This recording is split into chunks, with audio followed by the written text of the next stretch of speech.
Hello dear students, again Vinay is here to welcome you in the class of Physical Education and Sports Science. स्वागत है आप सब लोगों का मेरे प्यारे बच्चों। जैसे कि जो सीबीएसई बोर्ड का सिलेबस है उस सिलेबस के अकॉर्डिंग हम लोग देखें तो ये फर्स्ट यूनिट का चैप्टर है और इससे हमेशा क्वेश्चन जो है वो पूछे जाते हैं, चाहे वो किसी भी लेवल के एग्जाम्स की बात करी जाए। पिक्चर्स बेसिकली कई टाइप के हैं और उन सारे टाइप्स की हम लोग स्टेप बाय स्टेप स्टडी करेंगे और आपको परेशान होने की बिल्कुल ज़रूरत नहीं। जब आपका एग्जाम होगा, ठीक है, दिसंबर में आपका एग्जाम होगा, दिसंबर से पहले हम ये सारे टॉपिक खत्म कर देंगे, राइट। चलिए, सो बेसिकली टुडे हम क्या करेंगे, आज हम प्रोसीजर टू ड्रॉ पिक्चर और नॉकआउट के बारे में बात करेंगे। हम पिक्चर भी ड्रॉ कर लेंगे, ठीक है, और बाकी बीच में जो भी क्वेश्चंस आपके आते रहेंगे उन क्वेश्चंस की भी सॉल्यूशन हम लोग टाइम टू टाइम करते रहेंगे, ठीक है। चलिए शुरू करते हैं। तो सबसे पहले हम लोग जानने की कोशिश करेंगे कि बेसिकली जो पिक्चर आपका है, नॉकआउट टूर्नामेंट जो है वो किस तरह का है, क्या मतलब एसेंशियल चीज़ें इसमें रहती हैं, राइट। तो इसमें क्या है, the most of tournament organized on the basis of knockout. अब अगर आपसे क्वेश्चन पूछ लेता है सिंपली कि ज़्यादातर टूर्नामेंट जो है वो किस तरह के ऑर्गेनाइज किए जाते हैं, तो आप लोग बेस्ट जो टूर्नामेंट ऑर्गेनाइजेशन या मैक्सिमम टूर्नामेंट जो ऑर्गेनाइज किए जाते हैं इंडिया में या फिर कहीं भी किसी भी कंट्री में, वो होते हैं हमारे नॉकआउट, ठीक है। तो ये बातें आप याद रखेंगे। दूसरा, this type of tournament a team which once defeated automatically get eliminated. मतलब एक बार जब आप हार गए means you will not be the part of that tournament for the more, right. Only the winning team continue in the tournament. अगर आप जीतते रहते हैं जब तक, तब तक आप टूर्नामेंट में रहते हैं। Once you will defeated by someone else, you will be automatically get out from the tournament. It means that the defeated team does not get second opportunity to continue. The opportunity is only given to the winning team to proceed the tournament. For example, if 4 teams participated in the knockout tournament, the winning team is declared by following way. किस तरह से हम लोग winner teams का declaration करेंगे, मैं आपको एक एग्जांपल से बता देता हूं, ठीक है। उसको यहीं पे चलिए भी देखिए किस तरह से होगा। जैसे फॉर एग्जांपल हमारे पास कितनी टीम है, हमारे पास टीम है, ये कलर इधर, चलिए। तो बेसिकली हमारे पास कितनी टीम है, 4 टीम है, 1 2 3 एंड 4, 4 टीमें हो गई हमारे पास। फर्स्ट का सेकंड से मैच हो गया, थर्ड का फोर्थ से मैच हो गया। सपोज दैट यहाँ पे टीम नंबर 1 जो है वो विन कर गई, राइट। तो हम लोग क्या करेंगे, यहाँ टीम नंबर 4 जो है वो विन करिए, तो थर्ड टीम जो है वो एलिमिनेट हो जाएगी और यहाँ 1 टीम जो है वो आगे बढ़ेगी, 2 जो है वो, ये दोनों की दोनों टीमें जो है वो एलिमिनेट कर जाएंगी क्योंकि ये टीमें हारी हुई हैं, right. The final match will be in between first and fourth, और फॉर एग्जांपल यहाँ फोर्थ विन कर जाता है, तो फाइनली जो विनर हो जाएगा वो क्या हो जाएगा, हमारा फोर्थ जो है वो ऑल ओवर टूर्नामेंट का विनर हो जाएगा। क्या इतनी बात क्लियर है सबको? चलिए अब हम लोग आगे इस टूर्नामेंट के बारे में कुछ चीजें देखते हैं कि इसेंशियल पॉइंट्स इसमें क्या होते हैं, किन किन चीजों की जरूरत है। इस क्वेश्चन को आपके 12th के सिलेबस में पूछता है। बेसिकली आप इतना बात का ध्यान रखें कि इसमें मोस्टली हम लोग उतना ही सिलेबस कवर करेंगे जितना कि आपका सिलेबस सीबीएसई बोर्ड पूछता है, क्योंकि बेसिकली जो एग्जाम है वो आपका एमसीक्यू बेस्ड हो, ठीक है। चलिए, तो वेरी फर्स्ट टूर्नामेंट में अगर आपको जो नॉकआउट के बारे में जानना है तो सबसे पहले आपने क्या पता करना है, total number of team. Total number of team को हम बेसिकली कैपिटल एन से दर्शाते हैं, ठीक है। Team participating in the tournament, तो टोटल एन हो गई, ठीक है। देन टोटल नंबर ऑफ बाईज, हम एन वी से इसको दिखा देते हैं, राइट, या एन कैपिटल बी से, ये डिपेंड करता है आप पे। Then number of team in each half और क्वार्टर। अच्छा, ईच हाफ और क्वार्टर का कंसेप्ट क्या है, इस बात को समझ लीजिए। यहाँ पे ईच हाफ मतलब अगर टीम आपकी 16 या फिर 16 से कम है तो बेसिकली हम क्वार्टर का यूज नहीं करते हैं, ठीक है। और अगर इससे ज्यादा है, मोर देन, तब हम लोग क्वार्टर का यूज करते हैं। ये अपनी कन्वीनियंस के लिए है, इसका कोई थंब रूल नहीं, ठीक है। चलिए आगे चलते हैं। The number of bye given to each half, मतलब ये एन बी जो है वो अपर हाफ में कितनी दी जाएंगी और लोअर हाफ में। बेसिकली हम किस तरह से डिवाइड करते हैं इस बात को भी हम समझेंगे आगे, ठीक है। Then total number of round कितने होंगे, 2 की पावर एन जो देखते हैं हम, ये 2 की पावर एन क्या है, ये जो कैपिटल एन है, कैपिटल एन से क्या होना चाहिए, कैपिटल एन की वैल्यू जो है वो कम होनी चाहिए 2 की पावर एन से। तो यहाँ पे नंबर ऑफ जो स्मॉल एन की वैल्यू है वो क्या दिखाएगी, आपकी नंबर ऑफ राउंड्स को दिखाएगी। इस बात को भी मैं बताऊंगा बाद। The total number of matches, कितने मैचेस होंगे टोटल नंबर ऑफ, उसकी भी बात हम लोग करने वाले हैं। तो n-1 मैचेस होते हैं किसके केस में, जब हम नॉकआउट टूर्नामेंट की बात कर रहे होते हैं। ठीक है, इतनी बात क्लियर है। चलिए आगे चलते हैं। अब मैं एक क्वेश्चन ले लेता हूँ और इस क्वेश्चन के बेस पे आपको सॉल्व करके दिखाते हैं कि किस तरह से हम लोग नॉकआउट टूर्नामेंट को आगे बढ़ाएंगे। फिर उसके बाद हम एडवांटेज और लिमिटेशंस की भी बात करने वाले हैं। ठीक है, how many byes will be given in total upper half and lower half to the total number of team 11। हमारे पास कितनी है, 11 टीम है। अब हमें चीज़ों को जानना है, जिस तरह से हमने पिछले जो स्लाइड में पूरा एक प्रोसीजर लिखा हुआ था, उसी प्रोसीजर के थ्रू हम लोग करते हुए चलते हैं। तो टोटल नंबर ऑफ टीम कितनी हो गई, कैपिटल N 11। ठीक है, देन नेक्स्ट हाईएस्ट पावर कितनी हो जाएगी, 2 की पावर n 16। जैसे 2 इज टू द पावर में अगर 4 कर दूं तो आप देखिए यहाँ पे क्या हो जाएगा, 2 इंटू 2 इंटू 2 इंटू 2, तो ये क्या हो जाएगा 16।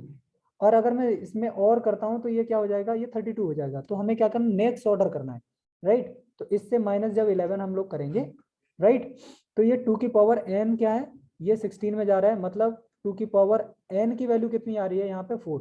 मतलब नंबर ऑफ राउंड जो होंगे आपके टूर्नामेंट में वो कितने होंगे, 4। ठीक है, नंबर ऑफ मैचेस की बात कितनी हुई थी, मैंने कहा था कैपिटल N-1 होता है, मतलब आपके 10 मैचेस होंगे पूरे टूर्नामेंट में। ठीक है, अभी चाहिए डिफरेंस निकाल लेंगे दोनों के, ये क्या है 2 की power n minus capital N, यही था। इससे हमें पता चल जाएगा ये क्या हो गया, ये हमारी NB की वैल्यू हो गई, मतलब नंबर ऑफ बाइज जो है वो कितनी है। ठीक है, अब number of byes in upper half, इसको कैसे निकालते हैं, NB प्लस 1 डिवाइडेड बाई 2। ठीक है, क्या इतनी बात क्लियर है। क्यों ऐसा क्यों होता है कि नंबर, जब हम एक चीज और पहले चलो मैं बता देता हूँ आपको, जो अपर हाफ है और लोअर हाफ, ठीक है, इसमें हम टीम्स को डिवाइड करते हैं। तो अपर हाफ में हमेशा जो टीमें होती हैं n+1/2 और n-1/2, इस तरह से टीमें रहती हैं, राइट। अब इस तरह से जब टीमें रहती हैं तो होता क्या है कि ऊपर हमेशा एक टीम ज्यादा रहती है। तो इसलिए जब हम अपर हाफ की बात करते हैं तो NB-1, जब हम नंबर ऑफ बाई देते हैं तो ऊपर एक बाई कम देते हैं, नीचे एक बाई ज्यादा देते हैं। सिर्फ किस कंडीशन में, जब नंबर ऑफ टीम्स क्या है आपकी ऑड है, इवन है, तब तो कोई दिक्कत ही नहीं है। ठीक है, इवन है, जैसे फॉर एग्जांपल अपर हाफ में 2 टीम है, लोअर हाफ में 2 बाई देनी है तो 2 दे के खत्म कर दो। अगर आपको 5 बाई देनी है तो ऊपर 3 दोगे आप, नीचे 2 दे दोगे। ठीक है, ऐसा क्यों होता है, मैंने पहले ही बताया, कंपनसेट करने के लिए करते हैं। जैसे हमारे 11 टीम है तो ऊपर कितनी टीम हो गई, 6, नीचे 5, तो ऊपर हम एक बाई कम दे देते हैं, जिससे कि जो जो बैलेंस है वो बन जाए पूरा टूर्नामेंट का। ठीक है, तो NB-1/2 ये हो जाता है यहाँ पे। तो यहाँ कितनी हो जाएंगी, नंबर ऑफ बाई अगर देखें तो 2 हो जाएंगी ऊपर। ठीक है, क्योंकि हमारी 5 बाई निकल के आई हैं। यहाँ पे number of by in lower half में देखेंगे तो क्या हो जाएगा, NB+1 डिवाइडेड बाई 2, मतलब 5+1 divided by 2, it means that ये 3 आ जाएगा। आई होप दैट कि यहाँ तक की बात जो है वो आपको क्लियर हो गई होगी। अब चलेंगे नेक्स्ट। अब यहाँ पे पूरी चीजों को आप देखिए अच्छी तरह से। ठीक है, अभी देखिए हमारे पास टीमें कितनी है, नंबर ऑफ टोटल टीम 11। ठीक है, इसको साइड में हमने लिख लिया। अपर हाफ में कितनी टीम थी, हमने एक फॉर्मूला अभी लिखा था, मैं फिर दोबारा से इसको रिपीट कर देता हूँ, N+1 डिवाइडेड बाई 2, तो ये कितना था 11+1 डिवाइडेड बाई 2, मतलब 6 टीम आ गई थी। ठीक है, ऐसे ही यहाँ पे जो टीम निकाली थी N-1/2 इज इक्वल टू 11-1/2, तो ये कितना आ गया था 5। तो नीचे 5 टीम है, ऊपर 6 टीम है। नंबर ऑफ बाई कितनी दी गई थी, नंबर ऑफ बाई 2 की पावर n-, इससे हमने जो निकाला था तो हमारी 5 बाई आई थी। और 5 में भी अपर हाफ और लोअर हाफ में जो बाई की थी हमने, ऊपर 2 बाई थी और नीचे 3 बाई थी। अब बाई हम देते कैसे, इसको समझ लीजिए आप लोग। बाई जब भी हमें देनी होती है तो लोअर हाफ की सबसे निचली वाली टीम को पहले बाई देते हैं, तो ये फर्स्ट बाई होगी। ठीक है, अब हम क्या करते हैं, अपर हाफ की सबसे ऊपर वाली टीम को सेकंड बाई देते हैं, देखिए ये दिख रही है आपको। देन थर्ड बाई हम क्या करते हैं, लोअर हाफ की सबसे ऊपर वाली टीम को, देन अपर हाफ की सबसे नीचे वाली टीम को, फिर आते हैं नीचे लोअर हाफ की लोअर टीम को सबसे। तो ये 5 बाई हो गई हमारी, क्लियर। बाई का क्या कॉन्सेप्ट होता है कि टीम जो है सीधे के सीधे सेकंड राउंड में पार्टिसिपेट करती है। सर स्पेशल बाई का एक अलग केस है बेटा, जब स्पेशल बाई का आएगा तब मैं आपको बताऊंगा। वो सीधी की सीधी टीम जो है वो स्पेशल बाई वाली टीम है, क्वार्टर फाइनल में प्रवेश करती है सीधी, उन्हें सेकंड राउंड भी खेलने की जरूरत नहीं होती है। ठीक है, और दूसरे प्रोसीजर भी हैं, क्योंकि जब हम नंबर ऑफ बाई निकाल रहे होते हैं तो एक्चुअली नंबर ऑफ टीम में से ही वो पूरी बाई अलग हटा देते हैं हम लोग, उनको पूरा सेपरेट करके रखते हैं स्पेशल सीडिंग में, ठीक है। तो जब हम उसको करेंगे नेक्स्ट क्लास में स्पेशल सीडिंग को, तब मैं उसको पूरी तरह से आपको एक्सप्लेन करूंगा, वहां मैं आपको क्वार्टर्स में डिवाइड करना भी बताऊंगा, ठीक है। चलिए फिलहाल अभी आप इसको समझिए। तो जहां तक अब यहां से हम लोग मैच कराएंगे, तो फर्स्ट वाला जो राउंड है, फर्स्ट राउंड में क्या होगा, जिनको बाई मिली है वो लोग मैच नहीं खेलेंगे, बाकी 2 का 3 से मैच हो जाएगा, ये क्लियर। देन 4 का 5 से, और 8 का 9 से, क्योंकि नीचे बाई मिली हुई है। अब ये विनर निकल के आ गए, ठीक है। यहाँ से 6 निकला, 5, 4 और 7। अब इन विनर्स में और डायरेक्टली जिनको बाई मिली थी, उनमें जो है वो मैच होगा नेक्स्ट, ठीक है। और यहाँ से हमें विनर मिल जाएंगे क्वार्टर फाइनल के लिए, ठीक है। इतनी बात क्लियर है। देन यहाँ पे जो भी जीतेंगे वो सीधे के सीधे क्या करेंगे, फाइनल में प्रवेश करेंगे, और फाइनल में लास्ट हमें विनर जो है वो मिल जाएगा। आई होप दैट कि इतनी बात आपको क्लियर होगी, ठीक है। इतनी बात समझ में आई क्या? ओके, चलिए नेक्स्ट चलते हैं। अब नेक्स्ट समझते हैं आपके एडवांटेज क्या हैं और डिसएडवांटेज इसके क्या हैं, क्योंकि ये जानना हमें ज़रूरी है। क्योंकि if you are gonna to conduct any kind of a tournament, you have to have a particular kind of information that which kind of tournament will be much more suitable for you if you are going to organize it, ठीक है। अगर आप कोई भी tournament organise कराने जा रहे हैं, तो सबसे पहले आपको ये जानना जरूरी है कि कौन सा टूर्नामेंट जो है वो सूटेबल रहेगा, राइट। आप ऐसा टूर्नामेंट करा देते हैं जो जिसका कंडक्शन स्मूथ नहीं हो पाए, तो उसका कराने का कोई औचित्य नहीं बनता है, राइट। चलिए फर्स्ट ऑफ ऑल हम लोग देखते हैं कि जो नॉकआउट टूर्नामेंट है वो पूरे इंडिया में या पूरे वर्ल्ड में सबसे ज़्यादा क्यों होते हैं, इसके रीजंस हैं, इसके बेनिफिट्स हैं। और वो बेनिफिट्स क्या हैं? Knockout tournaments are less expensive because the team get defeated eliminated from the competition. मतलब इसमें ये होता है कि सिंपली एक टीम जब हार गई तुरंत वो बाहर हो जाएगी। तो इसमें क्या होता है, एक तो टाइम कंज्यूमिंग कम होती है, हम आगे इसको भी पढ़ेंगे।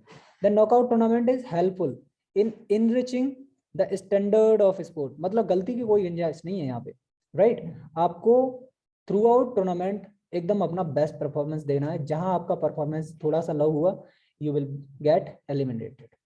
सो each team try to give their best performance to avoid defeat, right. The next third, owning of less number of matches, the tournament get complete in less time. क्योंकि इसमें सबसे कम, अगर आपसे, हाँ एक और क्वेश्चन अगर आपको यहाँ से पूछता है कि किस टाइप के टूर्नामेंट में सबसे कम मैचेज होते हैं, तो नॉकआउट टूर्नामेंट में ही सबसे कम मैचेज होते हैं, N-1, ठीक है। The minimum number of official are required to organize such type of tournament. सबसे कम ऑफिशियल्स भी हमारे लगते हैं इसमें, ठीक है। इतनी बात आपको क्लियर है। ये क्या है, ये बेनिफिट्स हैं। क्या क्या है? टाइम आपका कम लगता है, नंबर ऑफ ऑफिशियल्स आपके कम लगते हैं, एक्सपेंडिचर कम आता है, ठीक है, और बहुत ज़्यादा दिनों तक नहीं चलता, तो उसकी वजह से जो इकोनॉमिकली ये बहुत ज़्यादा बेनिफिशियरी होता है जो लोग ऑर्गेनाइज करा रहे होते हैं उनके लिए। दूसरा ये है कि हर टीम को अपना बेस्ट देना रहता है। जहां आप अपना बेस्ट नहीं दे पाएंगे, मतलब आप समझ लीजिए आप टीम से बाहर चले जाएंगे। अब इसके डिसएडवांटेज देख लेते हैं कि डिसएडवांटेज इसके क्या होते हैं। There are may be the chances of eliminated of good team in last round और सेकंड राउंड। ऐसा भी हो सकता है कि इसमें अच्छी टीमें हमारी पहले ही बाहर हो गई, तो थोड़ा सा इंटरेस्ट जो होता है वो खत्म हो जाता है कभी कभी, ठीक है। जैसे फॉर एग्जांपल आप देखिए, अभी जो T20 टूर्नामेंट हुआ, T20 में इंडिया जो है वो पहले मैच के बाहर से ही, लगभग बाहर से ही लग रही थी आपको, 2 मैच उसने हारे। फिर उसके बाद जैसे इंडियन फैंस थे, उन्होंने लगभग देखना ही बंद कर दिया टूर्नामेंट को, राइट। तो इसमें यह भी होता है कि अच्छी टीम आपकी एलिमिनेट हो जाए, right. Then so good team may not reach the final tournament। Sir ये IPL और T20, हाँ चलिए, ये क्वेश्चन है कि ये IPL और जो T20 टूर्नामेंट है वो किस तरह के टूर्नामेंट होते हैं। इस बात को समझिए बेटा, ये जो होते हैं ये लीग कम नॉकआउट टूर्नामेंट होते हैं, ठीक है। लीग्स का मतलब, पहले देखिए टीम जो है वो एक दूसरे से खेल रही है, तो इसमें क्या होते हैं, पूल्स होते हैं। जैसे पूल ए हो गया, A1, PA2 हो गया, PA3 हो गया और PA4 हो गया, ठीक है। अब यहाँ से एक टीम निकलेगी, यहाँ से, यहाँ से, यहाँ से, इनमें से जब 4 टीम निकल के आती हैं, जैसे यहाँ से PA1 जीत के आई, PA2, PA3 और PA4। अभी देखिए इनमें सीधा सीधा यहाँ नॉकआउट हो जाता है लास्ट में, है ना। तो पहले क्या होता है, पहले लीग होता है, देन पहले क्या होता है, पहले आपका फर्स्ट में होता है लीग, ठीक है, देन नॉकआउट। तो ये टूर्नामेंट किस तरह के हो जाएंगे, चाहे आप वर्ल्ड कप की बात करें, क्रिकेट के वर्ल्ड कप की, ठीक है, वर्ल्ड कप की बात करें आप, आईपीएल की बात करें, या फिर अभी T20 वर्ल्ड कप की बात करें, ये सारे के सारे टूर्नामेंट आपके क्या हैं, लीग कम नॉकआउट टूर्नामेंट। ठीक है, इतनी बात क्लियर है आपको। चलिए आगे बढ़ते हैं। There are some more chances of big teams to enter final round. ये कह रहे हैं ज्यादा चांसेस होते हैं कि जो बिग टीम है वो भी इंटर कर जाए। जैसे फॉर एग्जांपल दो अच्छी टीम अगर शुरुआत में ही उनके मैचेस हैं तो उनमें से कोई एक अच्छी टीम तो बाहर होगी, राइट। तो यहाँ लीग में तो खेलने को मौका मिलता है दूसरी बार, लेकिन यहाँ नॉकआउट में तो आपको मौका ही नहीं मिल रहा, एक बार आप हार गए, खत्म। देन ए स्पेक्टेटर में lose the interest in the final match if the big team reach in the final. ठीक है, तो जैसा हम लोग बात कर रहे थे, आई होप दैट कि मेरे प्यारे बच्चों का आपको सारा जो कॉन्सेप्ट है वो इसका समझ में आया होगा। ठीक है, मैं एक बार फिर कुछ चीज जो है वो दोहरा देता हूँ आपको। ठीक है, कभी कभी आप जल्दबाजी नहीं करें जब भी इसके क्वेश्चंस आएंगे, राइट। नंबर ऑफ राउंड अगर पूछ रहा है तो 2 की पावर n निकालिए, जो आपकी लेस देन हो किससे, जो गिवन टीम है उससे। बड़ा शिद्दत से निकालना है आपको, बहुत जल्दबाजी नहीं करनी, इसमें बच्चे गलत करते हैं। तो नंबर ऑफ राउंड पूछ रहा है तो ये स्मॉल एल की जितनी भी वैल्यू आएगी स्मॉल एन की, वो आपकी नंबर ऑफ राउंड हो जाएंगे, मैक्सिमम एन हो गई। नॉकआउट टूर्नामेंट की बात करेंगे तो n-1 मैचेज होते हैं, जितनी भी टीम है उससे एक कम कर दीजिए, आपके मैच हो जाएंगे। क्वार्टर्स की बात करता है Q1, Q2, Q3 और Q4 की। तो आप लोग याद रखेंगे ये बेसिकली क्वार्टर जो है वो ह्यूमन कन्वीनियंस के लिए है, इसका कोई थंब रूल नहीं है, लेकिन ज्यादातर हम अपनी कन्वीनियंस के लिए जब मोर देन 16 या मोर देन और इक्वल 16 टीम होती हैं तभी हम क्वार्टर्स का यूज करते हैं। ठीक है, इतनी बात क्लियर है क्या? दूसरा, अगर क्वेश्चन आपसे पूछता है, क्वेश्चन आपसे पूछ ले कि सबसे ज्यादा मैच के टूर्नामेंट जो है वो किस तरह के खेले जाते हैं, तो वो आपके क्या होंगे, नॉकआउट टूर्नामेंट। सबसे ज्यादा नॉकआउट टूर्नामेंट ही खेले जाते हैं, राइट। अब आपसे एक और क्वेश्चन अगर पूछ ले कि जो नॉकआउट टूर्नामेंट है आपके, knockout tournament, knockout cum league tournament, league cum knockout tournament और नॉकआउट कम नॉकआउट टूर्नामेंट, तो यहाँ पे देख लिए सबसे कम मैचेस खेले जाते हैं नॉकआउट कम नॉकआउट टूर्नामेंट में, देन उससे ज्यादा नॉकआउट कम लीग में, देन उसके बाद लीग कम नॉकआउट में, और सबसे ज्यादा मैच खेले जाते हैं लीग कम लीग टूर्नामेंट में।